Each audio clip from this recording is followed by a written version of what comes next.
Good morning and welcome to America's Home Cooking. We are on part 4 of the russet bread that we're making from 1796. Now, from what I can gather, I'm going to set the oven for 375.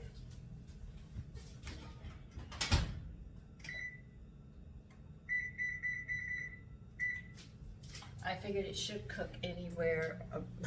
This is going to be a range from 45 to 60 minutes. You'll have to judge your oven for that. I'm not going to coat anything on top of these. I'm going to let that cook. Now, we absolutely know, I said in the last video, we have to use a sponge culture. No, it's not the sponge culture. The sponge culture seems to be used like if you're not really containing the yeast, this wild yeast, and you braid it, but it's not in a pan to contain it. You just put it on a cookie sheet. That seems to be the one that's used for that. But the liquid culture is the one you have to use for this. Now, the only thing I did different was I could not get 4 pounds of flour into 2 cups of, well, they said into a pint of milk and plus a pint of liquid culture. So I couldn't seem to get any more flour in it other than 3 pounds. Now, remember when I told you in this, we did not know what kind of flour they used, but I knew that spring wheat is cake flour and autumn wheat is the bread flour, which are heavier. Now, the all-purpose I use is the one that we have in the store, and that ratio is 4 cups of bread flour to 1 cup of cake flour. And believe you me, it is a beautiful, beautiful all-blend flour that you make. Now, I don't know if they used whole grains in these or not, so I didn't touch it with a 10-foot pole. But I do plan to try this with other grains, mixtures of other grains, and see how it comes out and see if we can get close to this. But this is as close as we're going to be able to get. Now, on the 212 rises, after I worked that first level in, I waited 12 hours. I did not add anything else to it. I sat there and punched it down and kneaded it another 5 to 10 minutes. And then I set it again for the 12 hours. And I didn't add anything to it. I just punched it and worked it, and then I shaped it and I put it into these pans. Now, I guess you could make 4 loaves if you wish with it, because we were close to actually being able to do that. But I think the way they calculated was every pound was going to be 1 loaf, and this is their calculations. Now, the reason they used measurements of weights, because they had come from Europe, and that's what Europe uses. It was in Fanny in the 18-something, who's the one who changed, instead of using weights, she sat there and used dry measuring cups. Hence, we use measuring cups here. But this is the bread. Now, we're not going to know if this has worked. I'm going to cook it, then I'm going to cool it, and there'll be one more video following this, and then we'll slice it, taste it, and see how it comes out.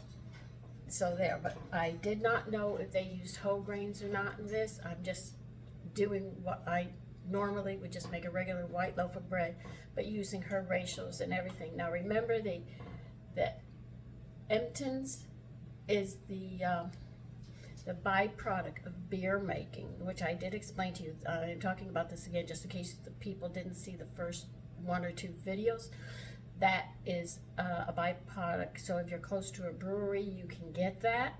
Or if you have a husband who is kind enough to make beer, you could sit there and his byproducts you could take of that. Now, I've given the recipe. I'm showing you the steps that I've gone through to make it. And the last thing is to bake it. And then we're going to cut 1 loaf in half and see if it cooks through and if it does what it has to. Because she says cook 10 minutes on a high heat. Now, I know 375 is pretty much a high heat. Now, she didn't say how high.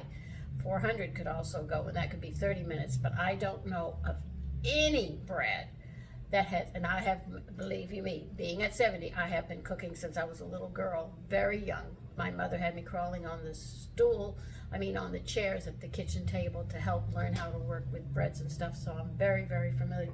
I don't know any bread, loaves of bread, that actually cook in 10 minutes. Now, I know English muffins, it's 7 minutes on each side, 7.5, maybe 8 minutes. You know, a few things like that, but not this. All right, so we're winging this to see how we can do it, and fingers crossed. So now I'm going to bake it. I'm going to bake it anywhere from 45 to 60 minutes. And this is where we're gonna have to turn that loaf and tap it and listen for that hollow sound when they're done. That's the only way we're gonna know. And if our hearing isn't that sharp, we're gonna mess up. But like I said, this is a hit and miss. Either I'm gonna do really good or I'm gonna make a very big flop and waste a lot of flour. So I'll see you then. Okay, we're gonna check the bread now.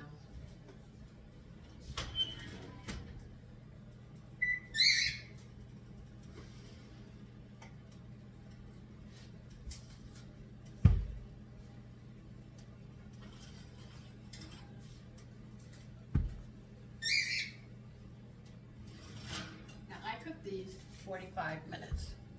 I was afraid to cook them any longer because they might burn, and I was very, very concerned about it.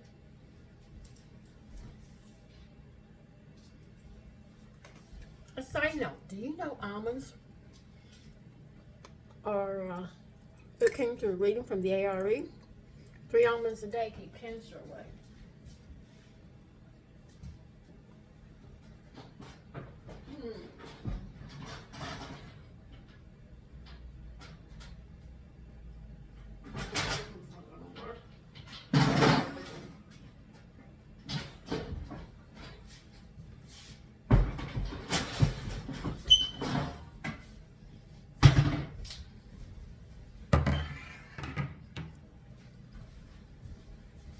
I like eating nuts anyway, so it's no big deal for me. Let me get it over here and we'll tap it.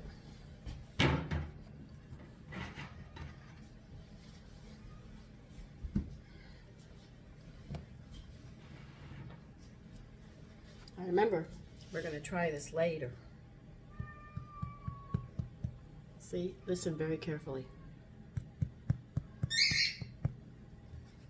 Now we're going to put them on their side.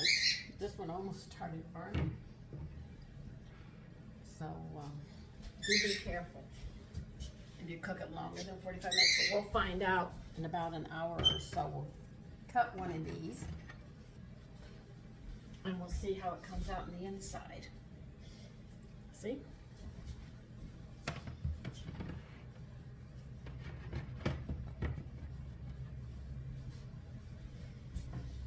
That's when we'll know if they're really, really done. But we do know we've gotten them to rise.